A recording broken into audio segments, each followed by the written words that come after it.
painting doesn't follow the three vectorial rules of architectural space. It has a totally different set of rules. So why should it then behave exactly according to those rules?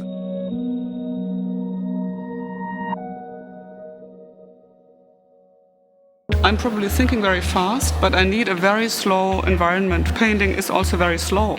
I mean, I do it in a fast way. I can paint over the surface in very little time, or work on it in little time, but at the same time, everything around you slows down, because when I do it, I only do that. It's not that I link into other machines, or I need a transmitter that helps me to project an image, or I don't need, in the end, a lot of tools. Yeah, there's mainly a couple of colors and a spray gun. The spray gun makes you bigger. It makes your body already, gives it a sphere of a reach that is maybe double or three times as big. Isn't a pictorial space a very different space from the architectural given space? Why do I follow the parameters of the architecture? If painted space is unfathomable, not measurable, it's imaginative, is something that you think as being deep or not so deep, whereas architectural space can actually be measured. It is materialized in three vectors. Scale is always something that is due to your psychological disposition. So it can feel small, it can feel big according to from what angle you look at.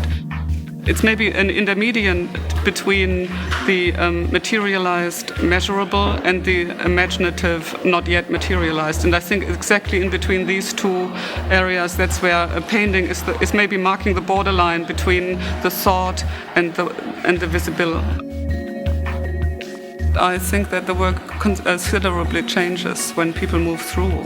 So in this work for MOCA, for example, we have these windows that eclipse the painting. So there is, in a certain sense, an unclarity about what was first.